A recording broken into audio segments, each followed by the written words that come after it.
Welcome back to Break Ring Podcast. I'm your host, Jonas. Co-host Parker.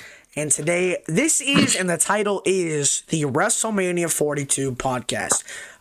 It is the episode where we're going to talk about Saturday, we're going to talk about Sunday, and then we're going to talk about Raw. Strategically, this time, we actually recorded late. We recorded on a later date than usual, because if we came over Sunday, it would have made no sense.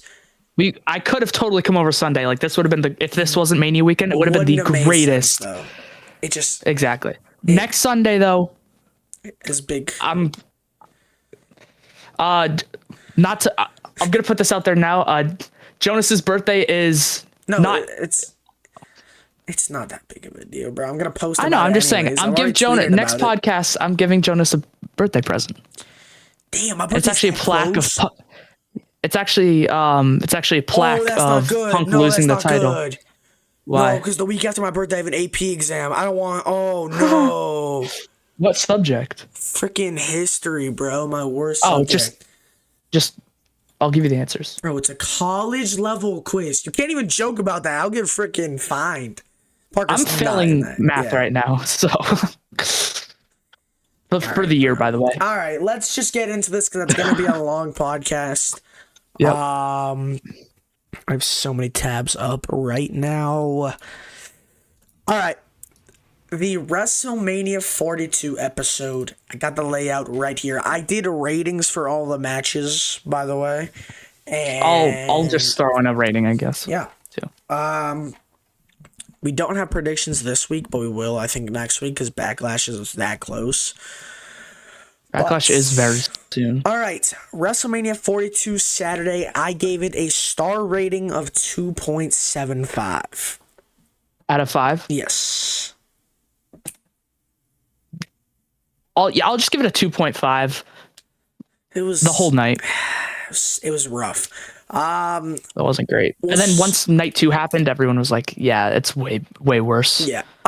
I think Saturday night I was like, it's a 3.25 maybe, because it was very mid. But just seeing what happened on night 2, I was like, yeah, that's gotta go down a bit. Even though the main event, no, don't.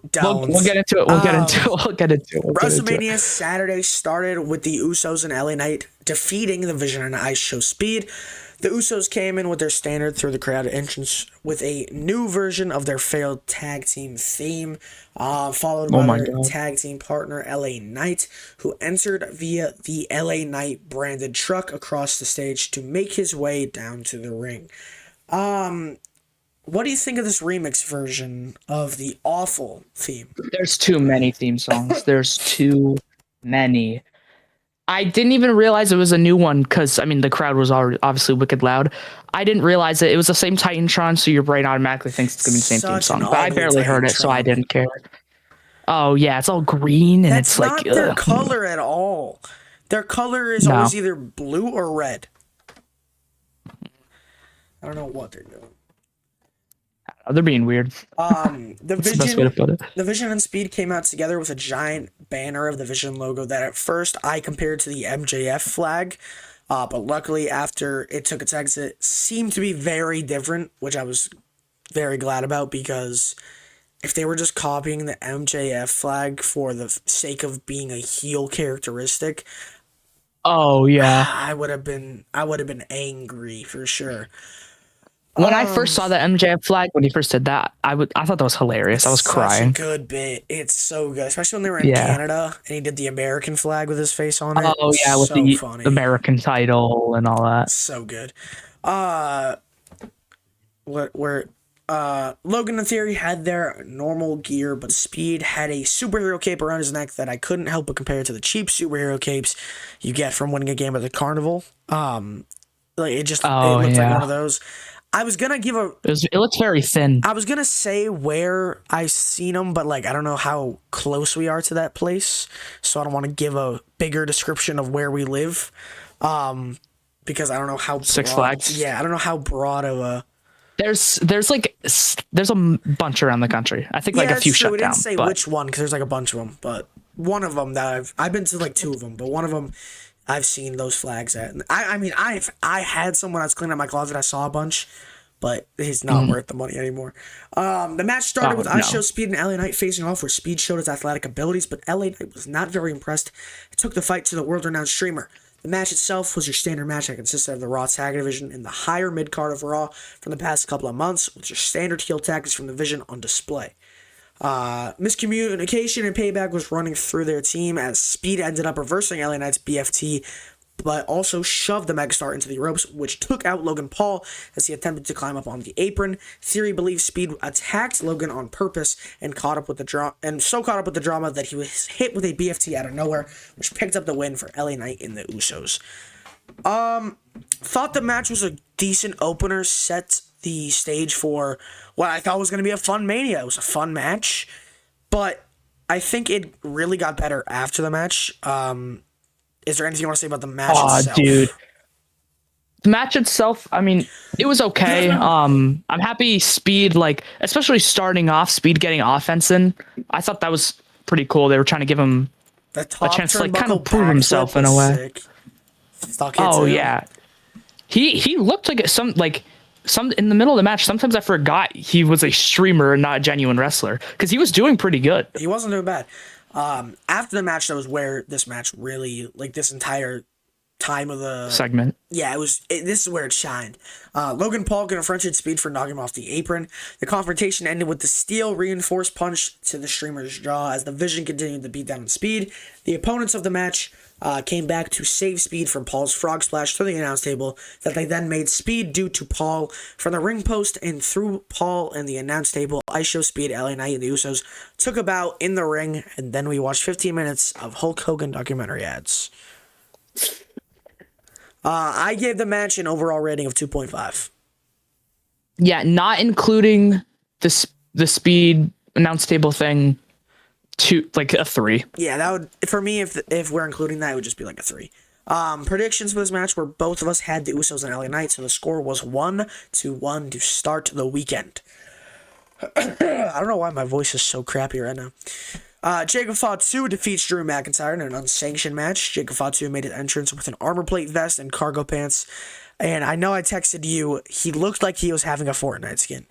He had the mask on the back that looked like a back bling if you're a nerd like us. But I do like when wrestlers wear gear that is different for a extreme match type, because it kind of just adds to the tone of the match itself, dressing for the wear and tear rather than athletic performance. Like, you know, like how like the Usos wear like the tight pants, Jacob was wearing cargo pants. And Drew didn't really follow with that. He just had his sword, which, don't know if you realize this, when Jacob goes for the dive from in the ring, he almost gets stabbed by the sword. He literally almost gets stabbed by the giant sword because Drew hadn't put it down yet, and he just dove at him. I don't know. The group of people I was watching with, when he came out with the sword, I was like, dude, he could just stab him with it. It's unsanctioned. No, there's no rules. Like, he could just kill him if he really wanted to. I think Drew needed some better gear. I think he needed something more for unsanctioned. I think that would. And his entrance too. Boring. His entrance usually is awesome. His entrances the last few years have been awesome. This year, wasn't great. The match really started to pick up when Fatu went under the ring to bring out a red toolbox. This toolbox gave McIntyre flashbacks to the several staples in his skull caused by his Hell in a Cell match against CM Punk. McIntyre had to fight against Fatu to ensure that such events wouldn't occur again, introducing a vast array of weapons to debut and be used against both men, which I think was what they were supposed to do. It's an unsanctioned match. You gotta live up to the hype of an unsanctioned match. You use the weapons that are you're not told there's gonna be weapons, but you're pretty much there has to be in order for it to feel like an unsanctioned match, in my opinion. Yeah. As Drew attempted to Claymore, Fatu moved out of harm's way, sending McIntyre into a chair wedge between the turnbuckles.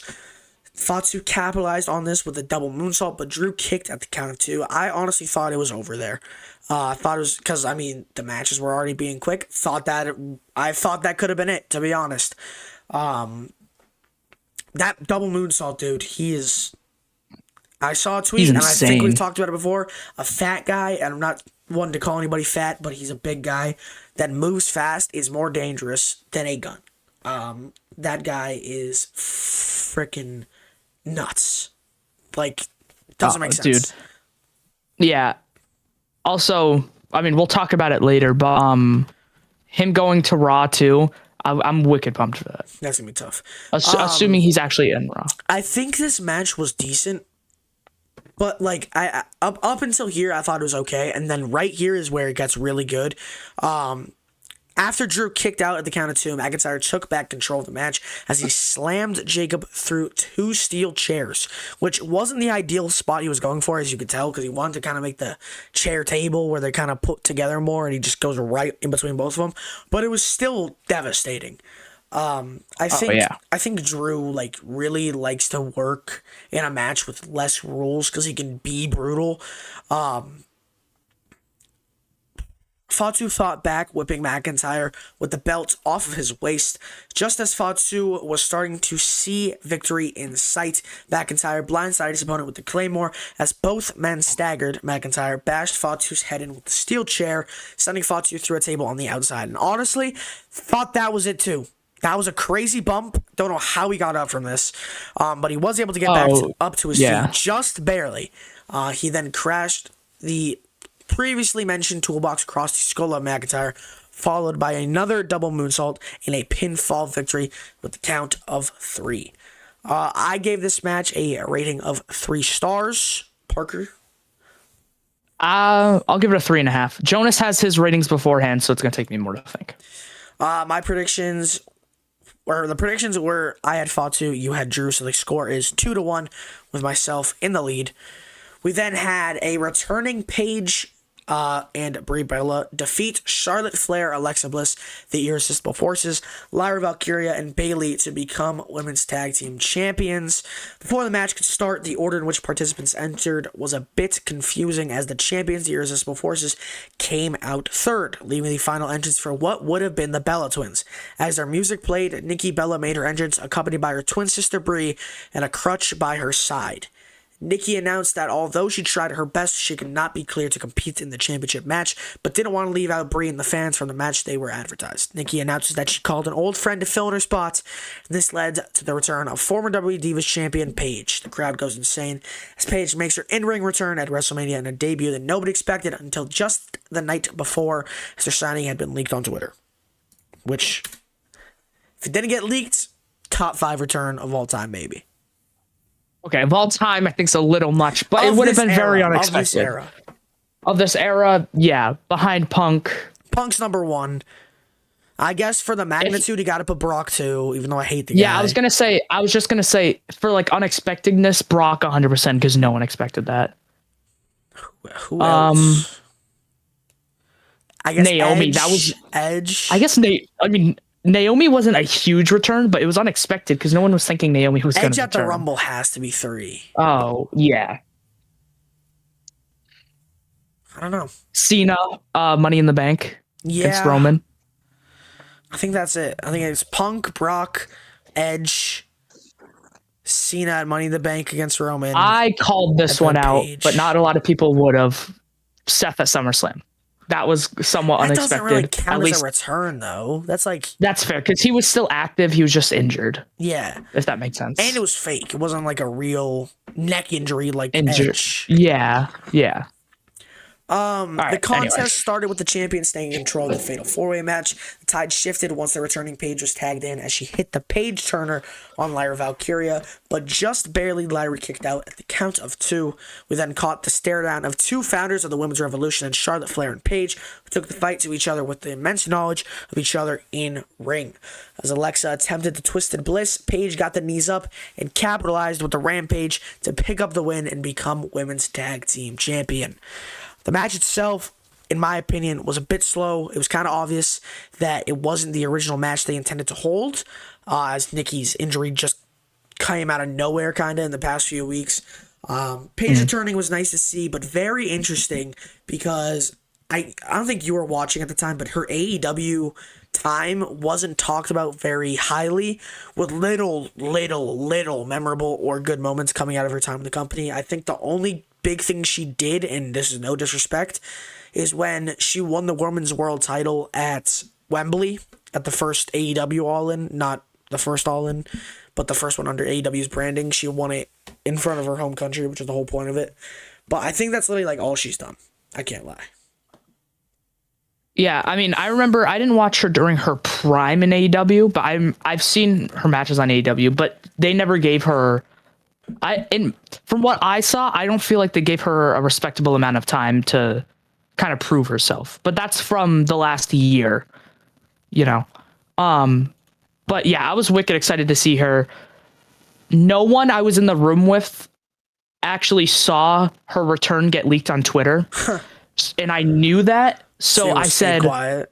I said, no, I told him, I was like, imagine like Nikki's hurt and Paige comes out. And I said that as like a, it's not going to happen type voice. And then it happened. Everyone looks at me and goes, everyone looks at me and goes, they were like, dude, nice call out. And even though we did predictions as like, and I changed my prediction from what I had with Jonas, but, I just told them, I was like, yeah, it got leaked on Twitter. And they were like, oh, really? Thanks for not telling us. Yeah, that sucks. It's so bad. Oh, yeah. But I'm happy. I was happy to see her back. Yeah, I mean, it's interesting. I'm excited to see what she does. She's going to turn heel. I was thinking maybe they were doing it in the match.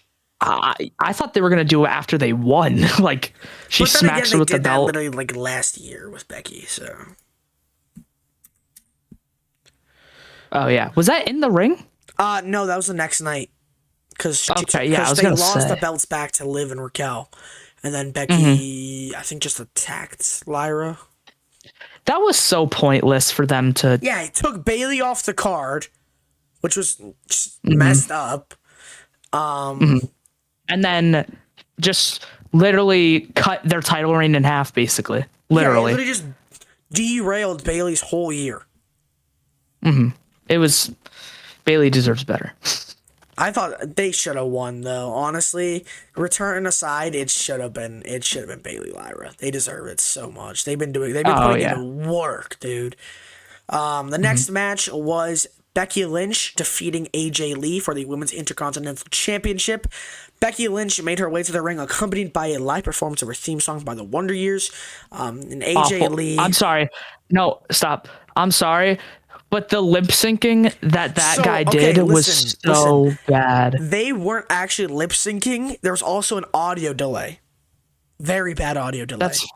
That's fair, but at the same time, it was like it's just TKO. Apparently, TKO didn't want them having a live mic because the main singer has a lot of political outspeaking. This is apparently what is the reason why they were lip syncing, but they were. That's understandable. When I watched I'm pretty sure it was Alan Owens. He was right there. I could hear them singing the song, but there's also really bad audio delay. Like when freaking Speed jumped through the table I could hear it explode, and he was still in the air. Like it was really bad.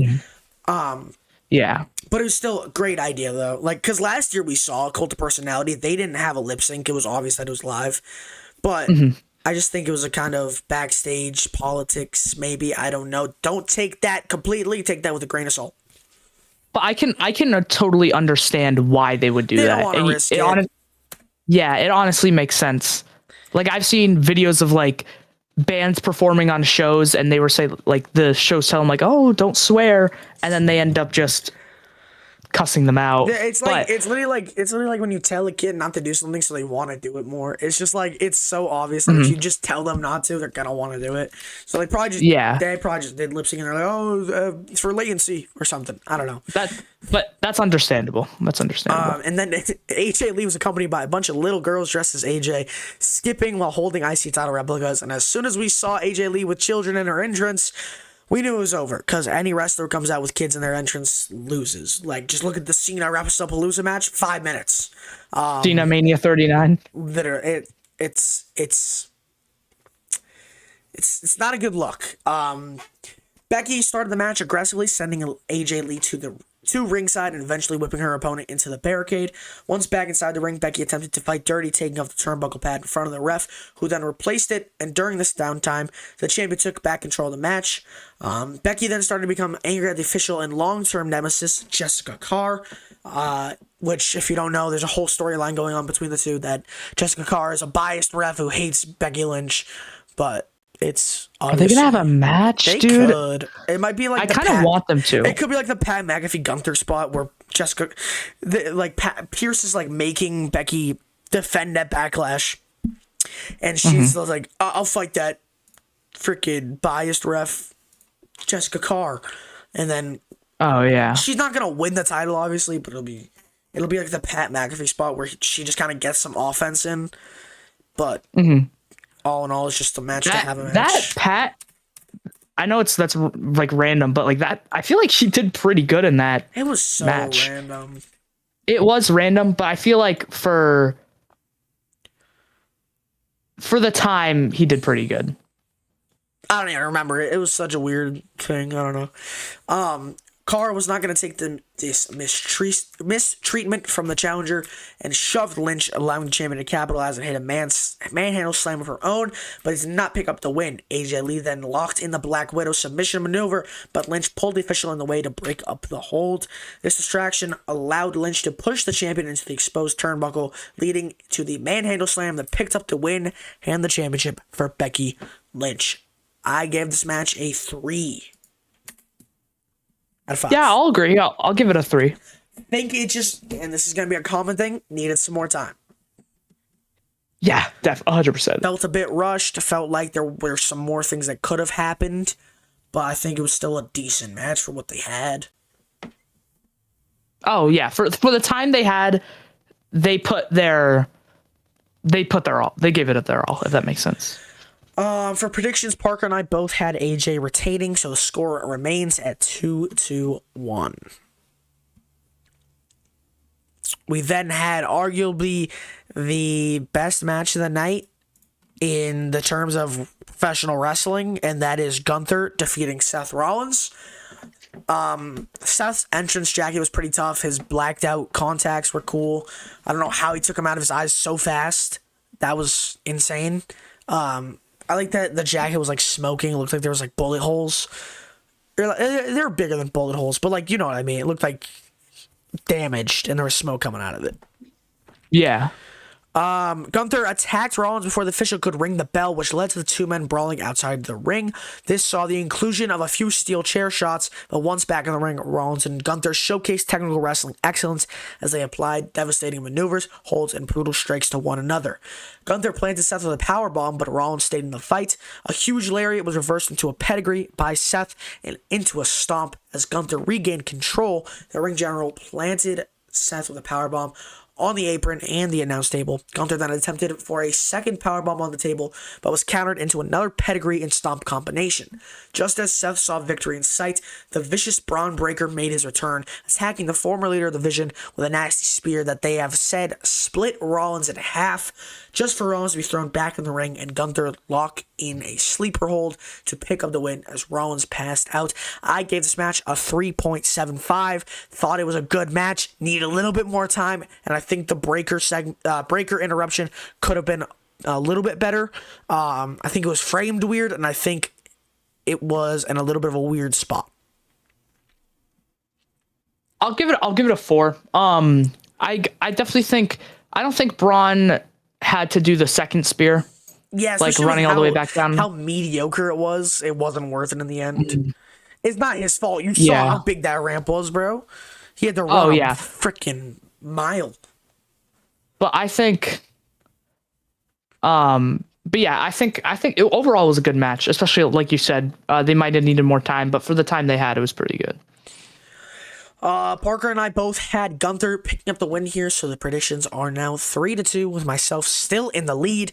We then have Liv Morgan defeating Stephanie Vaquer to win the Women's World Championship. Liv made her entrance to her new theme song, Trouble, followed by background dancers and choreography for the song. This entrance, dude, although the song kind of mid, was kind of tough. Everyone that I was watching with kept saying, "Oh, I hope that's her boyfriend." Yeah, that dude. There's one guy. There's one guy in the back, but I think it was a really cool entrance. I know this is gonna sound weird, but when they were like ripping off the suit to show her gear, that was tough. Oh yeah, that was cool. because they were all around her and they were just like ripping off the suit piece by piece, and it was revealed her gear. That was tough. I think the song is kind of. I think it's so bad it's good. You know what I mean? Like it's so Yeah. it's in a way. When I say bad, I mean it's just so catchy. Like I don't know. It's so goofy, but I love it at the same time. Early in the match, Liv Morgan endured the Devil's Kiss to then hit the champion with the Three Amigos and a backstabber. Liv then went for her own version of the Devil's Kiss, but Stephanie reversed the move and hit Liv with an Oblivion of her own, but it did not pick up the win, as Vaquera had the retention of her championship in sight. Roxanne Perez and Raquel Rodriguez came to the aid of the challenger. Stephanie fought off the other members of the Judgment Day with a springboard crossbar to the outside, but as Vaquera entered the ring, the challenger caught La Primera with the Oblivion to pick up the win in the Women's World Championship. I gave the match a 2.5. I think it was not their peak performance. I think they could have done way better, and I think they also needed a lot more time. This match was 6 minutes and like 50 seconds. Yeah. Like I 100% agree. If I could choose one match to get more time, it would definitely be this one. Yeah. I was happy with who won. Steph had a good reign, considering the title reigns that we've had recently, like CM Punk's. But yeah, overall for the match, for the time they had, similar to AJ Becky, they gave it their all and they did pretty good. But they 100% needed more time. That was a big issue. They were trying to say it's because both of them were beat up. Dude, they do not care. There's no way Liv went into this and she was like, yeah, I don't know, dude. I got a big goose egg on my forehead. I think I can only do 6 minutes. There's no way. Yeah. I don't know, bro. There's got to be a reason they wanted these matches so short, but it was not a good reason. Yeah. Because, dude, it was like they started at 6. That means it was 3 in Vegas. Why? The whole point of it being a pay-per-view is that it feels big. And when the sun doesn't even set in the main event starting, it feels less important. It feels less big. It doesn't feel like the show should be ending because it's still light outside. I don't know why they love doing this, where they just make stupid decisions. And it bites them in the butt so bad. But Yeah. it's just aggravating because this could have been a great Mania and it ended up being good, and only because Sunday was great. So, Yeah. the main event of night 1, Cody Rhodes defeats Randy Orton to retain the Undisputed Championship. Cody's entrance was freaking sick. He had an Iron Man-esque entrance showcasing all of his previous eras, including his debut, dashing, undashing, and Stardust characters. Thought it was really sick, dude. They showed like pictures of what the gear was from, and then the gear itself. The freaking mannequins were all Cody, which was kind of hilarious, but it was really sick. Yeah. Cody always goes out with all of his entrances. I mean, Mania 38 was different because it was his return. But his recent entrances have been great. I like how they showed the eras. I thought it would have been funny if they showed an AEW era. I don't know why, but I know they couldn't. I know they can't. But I remember when they did Punk's video package. A lot of people were making. I saw it. Oh my god, it was so a lot of people funny. making memes that was like, I work with pricks, and it was the 2022 so funny media scrum. But that was a great entrance. Randy's could have been. I know we're not there yet, but Randy's could have been better in my opinion. It was just like different graphics. Yeah, but I mean, he didn't end up winning, so I don't think it matters. I think we could have used some Burn in My Light. That's all I'm gonna say.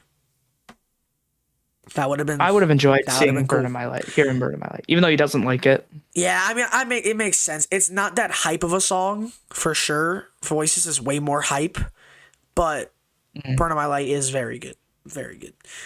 Before the match could start, Pat McAfee stole the mic from the announcer and cracked the champion over the head with said mic. Cody took back control with a crossroads to the outsider, who then was hit with a jelbo drop through the announce table by Jelly Roll. After taking the hit through the table, McAfee was stretchered out of the arena. Cody then immediately targeted the back of Orton, who is known to have had several back surgeries and injuries. Orton hit the vintage Orton comeback consisting of several lariats and the draping DDT. The champion then took back charge of the ring, sending Orton headfirst in the ring post, which busted Orton open, which was amazing to see some color in the main event. Oh yeah. He hit him into the ring post, and then he took Randy back inside for a draping DDT of his own. Orton countered Rhodes' attempt at an RKO and responded with his own crossroads, but it was not enough to pick up the win. Rhodes responded with another RKO, but neither moves got the win. The frustrated Orton poked the champion in the eyes and then hit the official... other way. The frustrated champion poked Orton in the eyes, which then made Randy accidentally RKO Charles Robinson, which I thought was funny, that he's trying to pull it off as like, oh, he couldn't see because he got poked in the eyes. So he just saw a blonde-haired guy and hit him with an RKO. I know this is random. Ric Flair reveals he wasn't invited to Mania 42 following an incident involving Ludwig Kaiser. He said he was going to jump Ludwig Kaiser. He said, is he even on the roster, Little Punk? I don't know, dude. That man needs to just go to bars and have some fun for himself, because I do not care about that, bro. Like, he's so like, he just keeps outspeaking randomly. It's like Ludwig Kaiser is doing the best work of his career, unironically, as El Grande Americano, but like, he'll find a way to crap on anybody that he doesn't like, and that's for sure. Oh yeah. While the referee was down, McAfee returned to the ring just as an official and countered Orton's pin attempt, where Rhodes kicked at the count of 2. Orton, even more frustrated now, hit his former partner with an RKO. Cody then capitalized on the discourse and nailed the challenger with a final crossroads to end the match and retain the Undisputed Championship. That was amazing! You know what I mean? There was a little bit of heel, a little bit of face from each guy. It really made you think and go after what was happening. But then they also ended it very weird, because you can't tell who's the heel and who's the face at the end of it. The crowd was booing Randy halfway through the match, but then was cheering him when he, in the end, basically killed Cody with a freaking bash of the title to the face and a punt kick. Yeah. Whatever they were trying to achieve within the crowd was very, very, very, very, very hard to tell. Randy partnership with Pat made me think they wanted us to boo him, because that's what was happening. It was working. Randy was getting cheered when he bashed in Cody's skull with a steel chair. When Pat McAfee showed up with Randy, he was getting booed. The second Randy's alone, he's getting cheered again. That's like, it shows you what works to make him a heel, and they just made it so complex in this match. But finally, like, after a year and a half, Randy hit the punt kick on Cody. But I was very happy. It was a little confusing, but it was still good. I gave the match a 4 stars. I think this was great sports entertainment. I think night 2 was great professional wrestling. I'll give it a 4.25. The only way I think it would make it a 5, give it 5 more minutes. Have the punt give kick it Randy winning with the punt kick. No Pat McAfee involvement, and if there is, it's only the beginning with Jelly Roll. Well, because like, and think all about that. it. Pat's not an official. Yeah. Him counting to 3 wouldn't have done anything. But also, why didn't he just fast count? Like, there's so many things where it's like, dude, this guy's an idiot. But it was strange. I don't know. It was a funky main event, but in the end, it was still kind of good. So I give it a 4 star. Yeah, 4.25. I'm pretty happy with that. WrestleMania Sunday, I gave the show an overall 4-star rating. I'll give it a 4.5. All right, the show started with Obafemi defeating Brock Lesnar. Brock at first overpowered Obafemi, shoving him into the corner, but quickly the momentum shifted as Femi knocked Lesnar off his feet and gained control over the Beast Incarnate. Lesnar then threw Femi all around the outside and even into the barricade and ring post. But once both men returned to the ring, Lesnar hit Femi with an F5.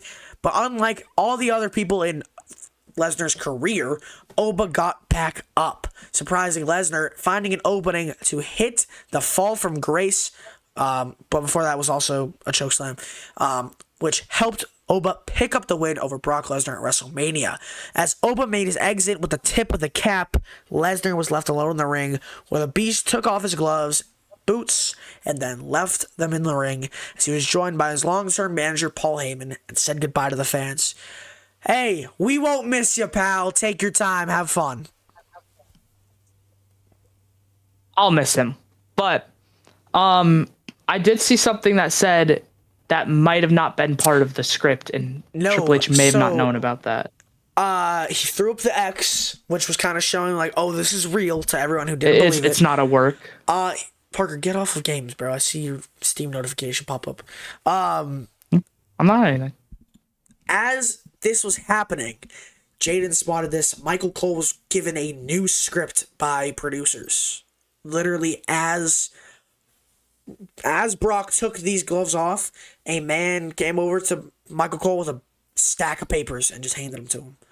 So, Wow. that's very interesting. I gave the match itself 3 minutes, or sorry, 3 stars, because it needed at least another 3 minutes for it to get a higher rating. I think it was a little short, but also Brock can't work more than like a 10-minute match because, you know, steroids and stuff. But then I think it was an okay match for what it was. Parker and I both had Oba picking up the win here, so the score for predictions is 5-4 with myself still in the lead. Let's hear Parker's takes. Yeah, I'm very happy. I'm happy it was a short match in the fact that Oba basically killed him. But like it could have used more time if they wanted it to be more of a good match instead of like a bringing Oba up match, if that makes sense. Yeah, I think I understand what you're trying to say. But it was decent for the most part. For what the circumstances in a way, were. I wanted a couple more minutes just so we could see more out of Oba, but then again, it makes Oba look even stronger because he pinned him so fast. So it's like a double-edged sword, but I think... And then he called out Roman in the post show. Oh my god, just give the title to him already. You do not want to smoke I don't think the world's ready for that. We then had Penta retain the Intercontinental Championship in a 6-pack ladder match. Intercontinental Champion Penta defeated Javon Evans, Dragon Lee, Rey Mysterio, Rusev, and JD McDonough. But for some reason, Lee, Rusev, and McDonough's entrances were cut off of the biggest show of the year. Entrances at Mania I is think so we could have bizarre. spared 15 minutes of Hulk Hogan documentary ads to have these guys have entrances.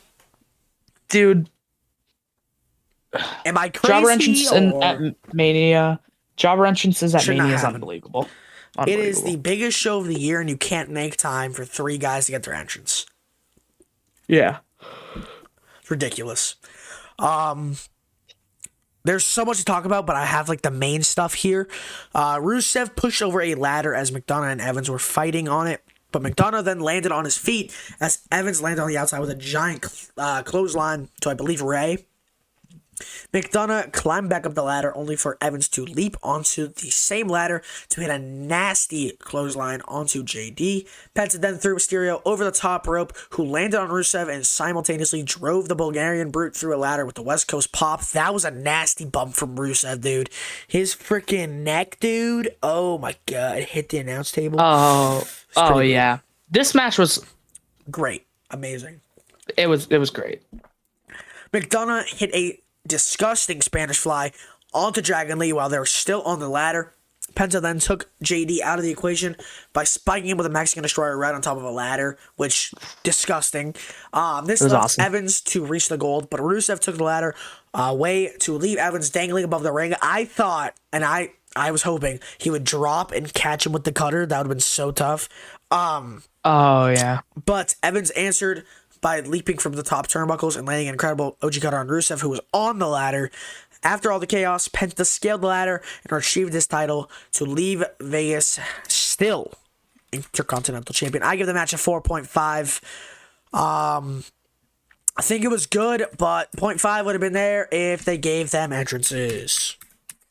Because Dragon Lee had cool wings. Yeah, I'll give it a 4.25. One thing I would have changed is I feel like even though Javon had a few cool spots, I feel like he should have had some big spot. Like, do you know what I mean? Like, I think- Dragon Lee jumping off a ladder and OG cutter, something Like that's an like out of obviously nowhere, not unsafe. Yeah, that would have been cool. Exactly. And then also Javon winning would have bumped it up points, and then the entrances. Like biasly, yeah, Javon winning would have been sick. But predictions 5-4 with myself still in the lead as we both had Javon. Trick Williams defeats Sami Zayn for the U.S. Championship. During the match, Sami went for the Blue Thunder Bomb early on, but Trick countered before hitting a kip up. Trick then nailed the bookend and soon attempted the trick shot, but the champion countered into another Blue Thunder Bomb for only a 2 count. On the outside, Yachty gave Williams some advice before Zayn attacked Yachty and sent him into the barricade. Zayn hit a huge brainbuster on top of the apron, leaving Trick out cold and barely able to beat the 10 count on the outside. Sami then went for a haluva kick, but Yachty prevented him from attempting the move just before Trick could nail the trick shot for a very, very, very close 2 count. After an exploder suplex into the turnbuckle, Zayn was ready for another haluva kick, but out of nowhere, Trick landed the trick shot and pinned Sami to become the new U.S. champion.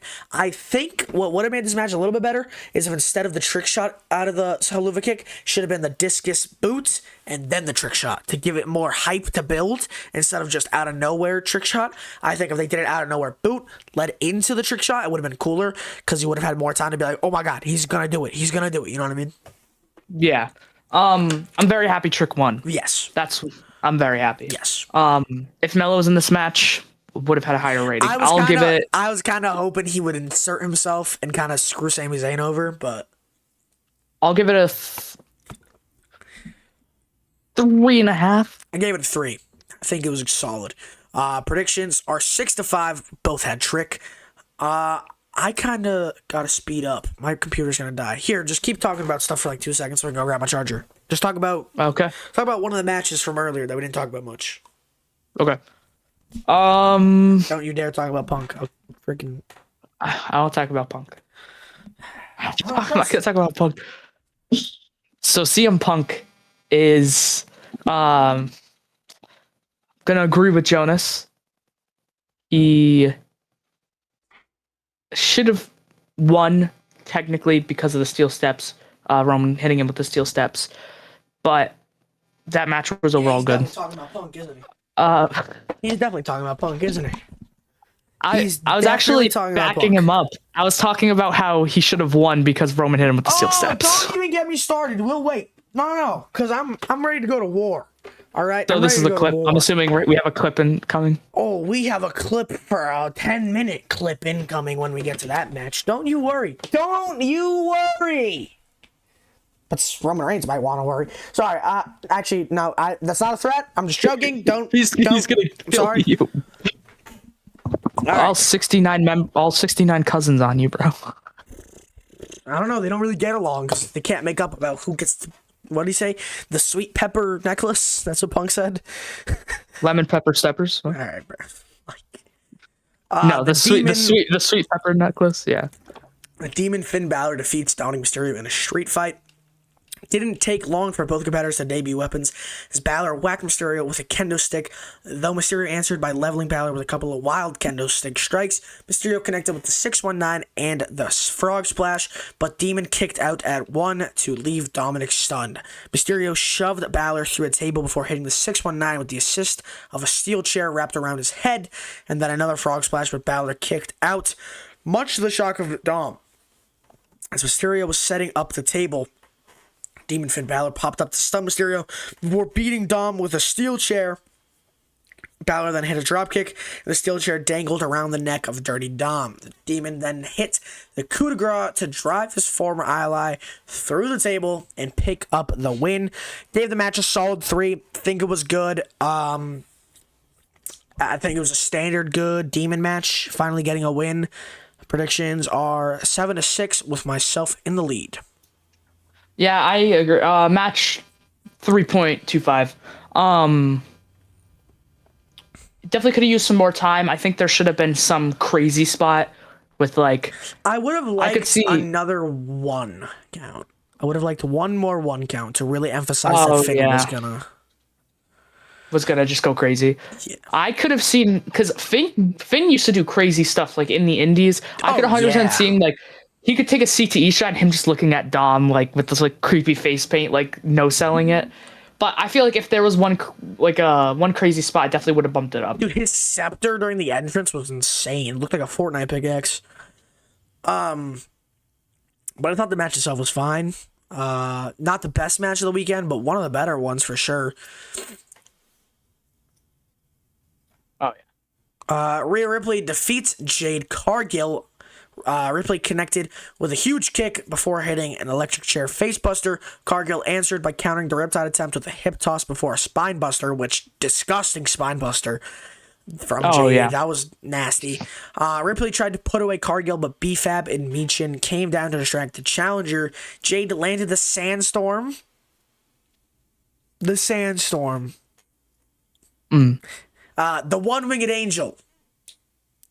But Ripley somehow kicked out.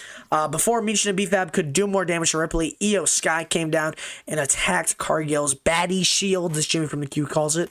Back in the ring, Ripley landed a headbutt, but could not connect with the Riptide. Rhea then evaded a jaded attempt before nailing the Riptide to win the WWE Women's title. That end sequence was kind of sick, I can't lie.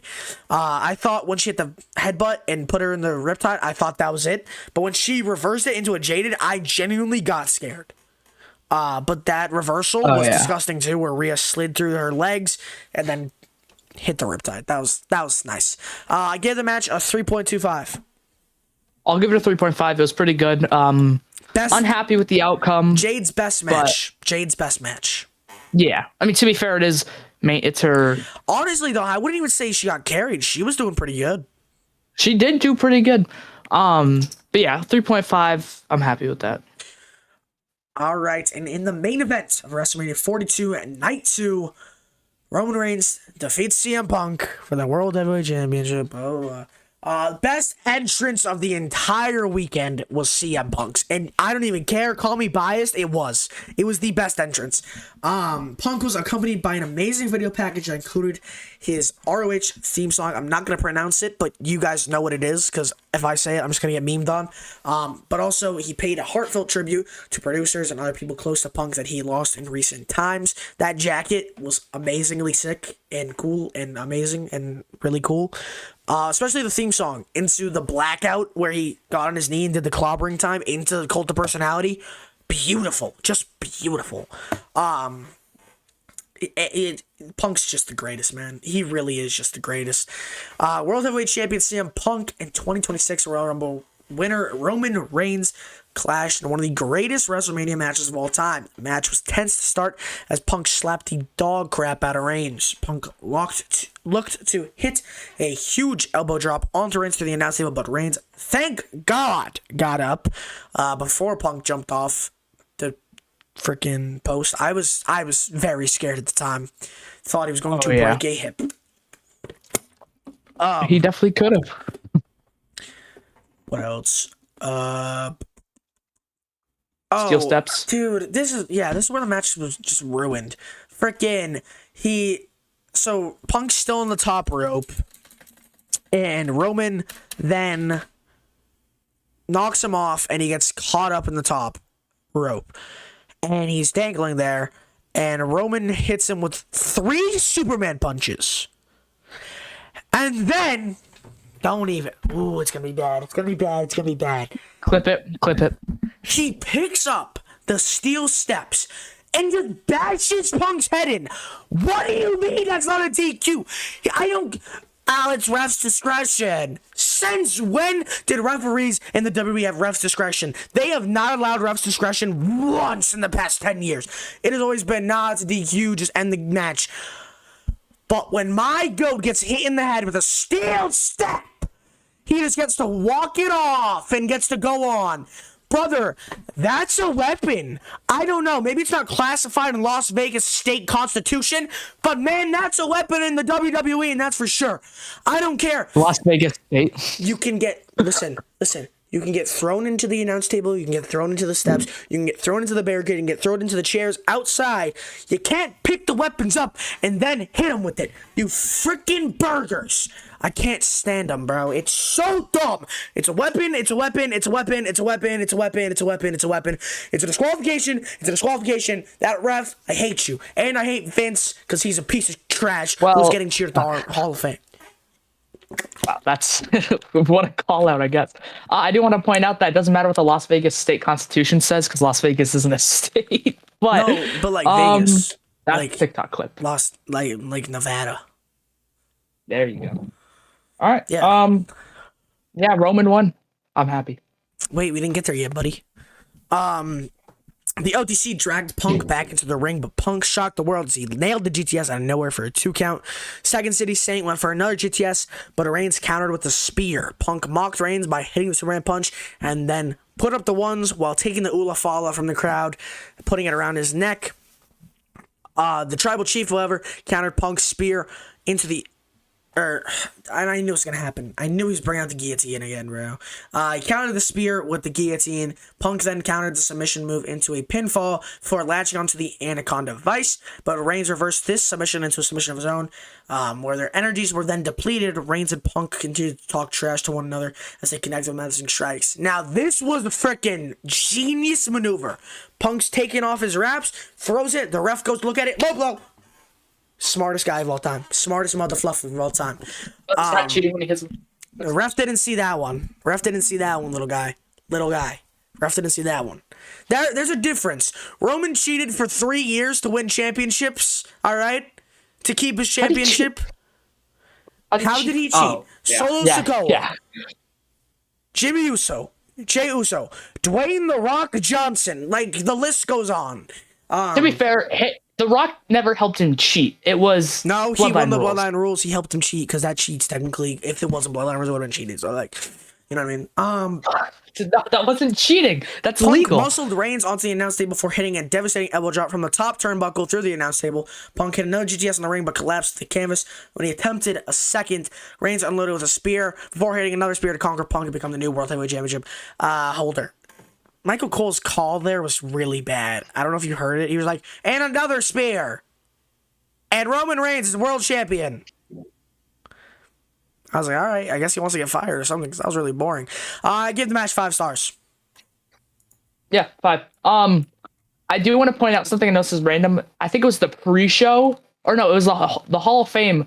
Miz was on stage with Michael Cole. He's like, He's like, Michael yeah, Cole, 25 years. They were giving a bunch of thanks. I kind of felt bad because I thought Michael Cole thought that he was about to get inducted because that's what it sounded like. But I was talking about this with the group of people I was with. If there's 2 people who aren't wrestlers that should get inducted to the Hall of Fame, Michael Cole, Charles Robinson. Yeah, like they start putting people who aren't wrestlers that aren't celebrities into the Hall of Fame. Like, I don't know why refs aren't. Like, Mike Chioda shouldn't be in the Hall of Fame. Little Nate should be in the Hall of Fame. Like, it's... I don't know. But I give the match 5 stars. 5. And predictions are 8-7, with myself retaining the predictions championship and going back-to-back with WrestleMania predictions, securing the bonus point that can be used at any place and any time. And I'm letting you know now, it can also be used in any of the quizzes. But that's kind of a dumb idea. It's a bonus point. You can use it at any time. That's fair, but would you rather have the predictions title or the quiz title? Well, I'm not going to use it on a quiz, probably, unless I hit like 300 days and you're about to beat me for it. Yeah, Which, like, with the rate that you haven't been over, I'm probably at like 800 days by now. But then we got to talk about Monday Night Raw very briefly. I gave Raw 4 stars. Yeah, I thought it was 4. a really good Raw. Joe Hendry wasn't there. 0. Yeah, because guess what? He lost to Keanu Carver. He lost to Keanu Carver last night. And will be on the main roster next week permanently, as Parker will be going to NXT on June 9th. Every freaking time I have any chance to see him, December 17th, 2024. Yeah, 2024. I had a chance. I was there for 2 shows because there was a pre-taped New Year's Eve. You would think Joe would come out and be like, Merry Christmas, and it didn't happen, but I wasn't expecting him. I go to Bound for Glory. That was kind of crazy. Like 2 days before, he got pile driven onto a chair, and then Eric Young comes out for the Battle Royal. My uncle looks at me, we're so excited.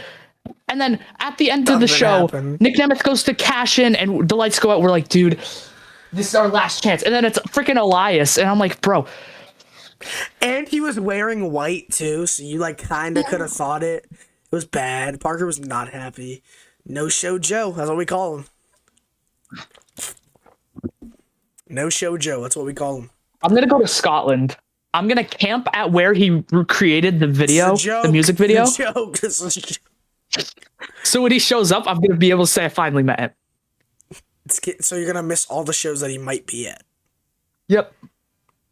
All right. I mean, if you want to. The show opened with a man who had one of the most dominant victories of the weekend in the Ruler, Roman Oba Reigns. Femi, who retired Brock Lesnar the night before to open Night 2, making his way to the ring to open Raw. Oba grabbed the mic to declare that the Ruler has arrived before dropping the same mic and strutting back to the locker room. It was a weird way to start, but I love it because, I guess this kind of confirms he's going to be on Raw and just making the statement that he's here. Yeah. I give the segment a 5 stars. It was perfect execution from Oba. The crowd believed. So, listen, I have a great breakdown. As the crowd, we believed we would get a long promo from Oba discussing the biggest win in his career as of yet. But with Oba not even mentioning the match at all, where he retired Brock Lesnar, this made this seem like as a feat of this size was just common to Oba. So it just kind of builds hype by, just showing that Oba is normal or doesn't really have much care for how big of a thing he just did, how big of a feat he just accomplished. You know what I mean? Mm-hmm. Yeah. It just shows, this is normal to Oba. I don't know. The promo was delivered well. The Ruler has arrived. And then he left. So, the new women's champion Rhea Ripley and Io Sky defeat the Kabuki Warriors after coming to her best friend's aid to help her win the women's championship. Io Sky teamed with Rhea Ripley to take on long-term rivals and at the same time friends in Asuka and Kairi Sane of the Kabuki Warriors. Kairi hit an insane elbow to the outside onto the women's champion, who then gained aid from Io. When back in the ring, Io took flight with a dive to the outside where she landed on her freaking neck again, and onto Asuka. While back in the ring, Rhea set up and hit the Riptide onto Kairi. She then tagged in Io, who hit the over the moonsault to pick up the win. Gave the match a 3 stars. Yeah, I just give it a 3. It wasn't anything extra extraordinary. I think it was a standard Raw match. That was pretty good. Yeah. Standard tag team match, but I enjoyed it. I think it was a great opener for Raw, though, in a way, because he just kind of contributed to the bigger involvement between the Kabuki Warriors and Io during Mania week, as they had little to no involvement on the Mania card itself, as Io's only thing was a run-in. After the match, we had a backstage segment where it seemed that Io and Rhea said farewell as Ripley is heading to SmackDown to be the women's champion on the brand where the title belongs. As Ripley was making her exit, she crossed paths with long-term rival Liv Morgan. Do you believe that this segment is hinting at Rhea vs. Liv at this year's Crown Jewel? I think the easy answer is yes. I don't know specific event, but yeah, they're gonna fight again eventually. But would you prefer Rhea vs. Io instead and having Io beat Liv at a pay-per-view a month or two before Crown Jewel? Because I think that'd be good too. Assuming Rhea or Io is a heel, yes. Yeah, that would because they fought against each other as they were both face. And they can have Rhea maybe, if they want, get that win finally over Io without having to worry about losing a championship. Yeah. One of them should be heel, but any of these combination of matches will be good. Because turning either of them heel is going to be a struggle because the crowd's going to still cheer for them. Yeah. So it's a hard task, but I think it could be. I was thinking about it because it's been a big discussion between the tag team is one of them turning heel, and if it's Io, they could very much go the Okada route and not have her do her pose, have her tease it, and then just not do it, because that's kind of the Okada thing where he teases the Rainmaker pose and then he just flips off the crowd. But I don't know. I think it's possible, but it might be a hard task to get one of those two booed. Yeah, I'm not even sure if they'll get him booed, but as long as they say they're a heel and they just beat the crap out of the other one, a heel's a I heel. think the You know what I mean? only, honestly, and I don't know, but like I feel like Rhea's the only one who could honestly, and that would be literally just murdering Io in the middle of the ring on a random occasion. Hmm. So I don't know. Yeah. We then had the undisputed champion Cody Rhodes confront former world champion CM Punk.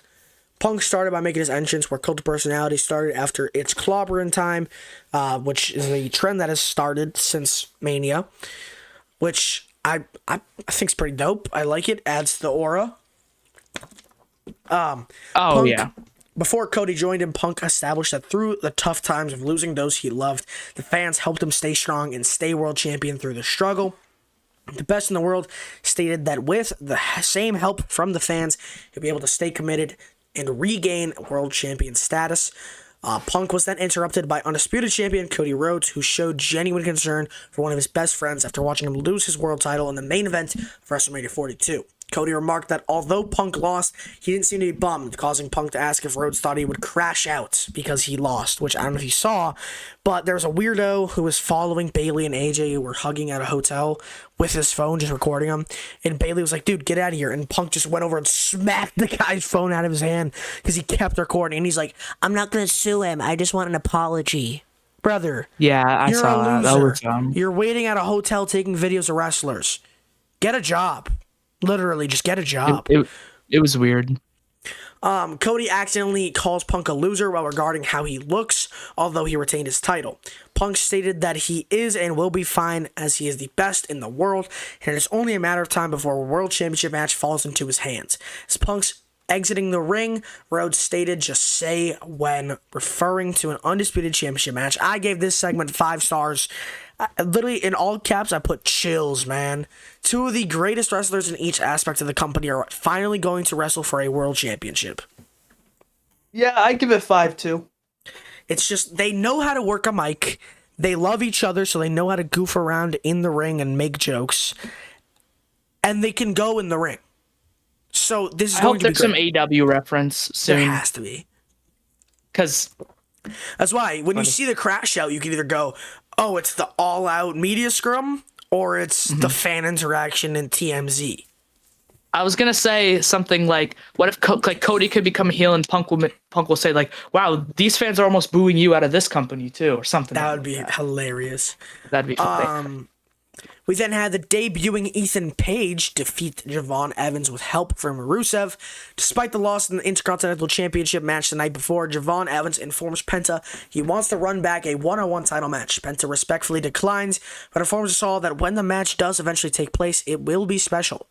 The now somewhat upset Evans was introduced to the newest member of the Raw roster, All Ego Ethan Page. After exchanging some words, Adam Pearce made a singles match between the two men official. I am so excited for Ethan on the main roster. That man is proof that NXT works. He was respectfully a nobody until he went to NXT.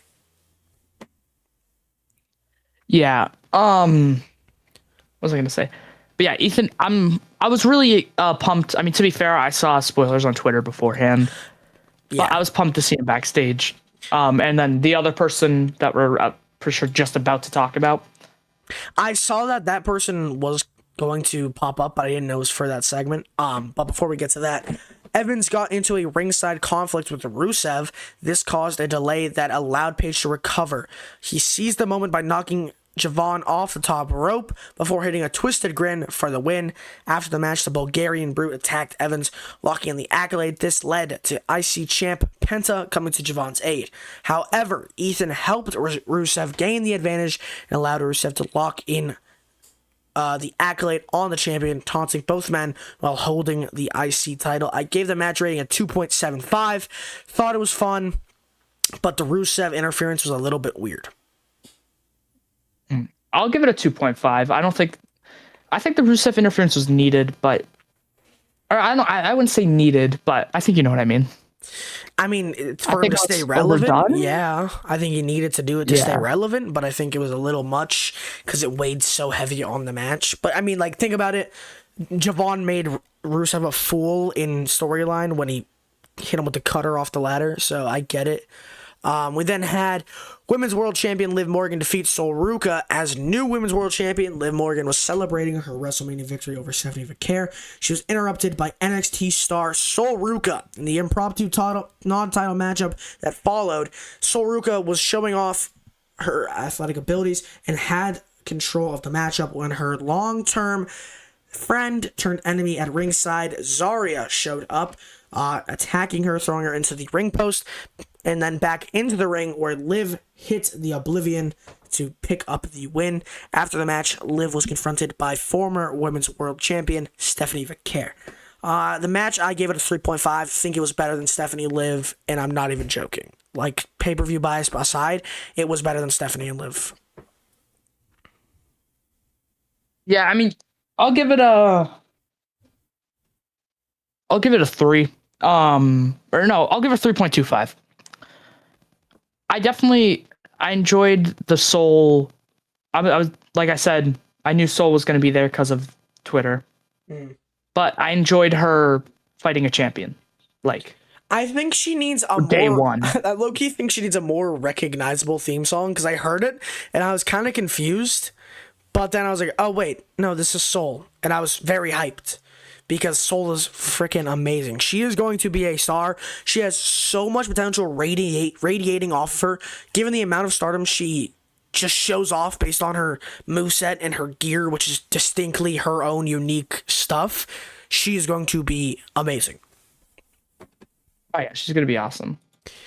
We then had the Street Profits return to save Seth Rollins from the Vision. As the Vision commented on their loss and their relationship with former teammate IShowSpeed, Speed, Braun Breaker made his Monday Night Raw return, as Breaker mentioned the mistreatment and the blatant shadow cast upon him by Rollins, as well as the motives that drove Braun to spearing Seth in half during his WrestleMania match. Seth's music then hit, which brought attention to the main stage, while Rollins came from behind a steel chair to the back of the Vision members, but it wasn't enough as Breaker dodged the stomp and speared Rollins in half once again to continue a beatdown on Rollins to make the save, where the returning Street Profits seemingly setting up a feud for the World Tag Team Championships against the Vision. Now, you had to have seen this, but Braun Breaker's gash on the back of his head was freaking brutal. It was from the steel chair shot. Bad. It just cracked him perfectly, I guess, and it was pouring blood, but it made him look like a demon, dude. Other than that, I'm very excited for the Street Profits to be on my screen. Really great tag team just in general, with a lot of potential to pick up tag team gold against Division sometime soon. I think they're great, to be honest. Yeah. I just want to point this out too. Montez Ford's like transformation weight has been insane. I know it's really random. I'm not sure if you've seen the pictures, but it's been insane. But yeah, I didn't expect them to come out, so I was like, I didn't really pop, but I was like, oh wow, because it was kind of random. But I think they're gonna try to make more sense of it eventually next week. We didn't even talk about this, but Bianca Belair is pregnant, so she won't be in the ring for another year. Yeah. So someone needs to make the money, I guess. Oh my God, did you see? They're already booking. They're like Baby Fatu versus Baby Ford at WrestleMania 56 or whatever it is. Baby Fatu? Oh, Jimmy's kid. Yeah, they're like WrestleMania 63 main event. Which would be funny if they both get into wrestling, given the storylines that Bianca and Naomi were in. I wouldn't be shocked if Jimmy's kid got into wrestling. Really? Montez Ford, I don't know. I gave this segment a 3.5. Yeah, I'll give it a 3.5 as well. You know what was a 5-star segment? Danhausen with the Midget Housens, John Cena, Miz, and Kit Wilson. I was very shocked that Michael Cole used the word midget. No, they requested to be called a Midget Housens. Apparently. I saw something similar to that. I was just shocked in the moment because I was like, people have been kind of like if you hear someone say that, some people will be like, wow, like that, like some people Yeah, it's consider not, a slur. yeah, you don't use that term with a random person you've never met. Yeah, you say like little person, Because like but Hornswoggle literally is just like talks on like CVV's like, I'm giving you the card. You can call me a midget. Like I've seen that clip a yeah, bunch he of times. doesn't care. But these guys literally in all the stuff that I've seen have been regarded to as midget housing. That's the only reason I'm saying it. Yeah. But yeah, I was shocked, but that was an interesting segment. Interesting segment. The main event match of Raw was Finn Balor defeating JD McDonough. Finn Balor defeated his former friend JD McDonough with the coup de grace, and after the match, Balor's WrestleMania opponent Dominic Mysterio attempted a sneak attack on the Prince. However, the attempt backfired, and Mysterio was forced to retreat. I gave the match 3 stars. It wasn't a lot to talk about, but it was very good graps, if you know what I mean. Yeah. What did you rate it? 3 stars. I'll give it a 2.75. To me, it was just like a fun main event between former friends, now enemies.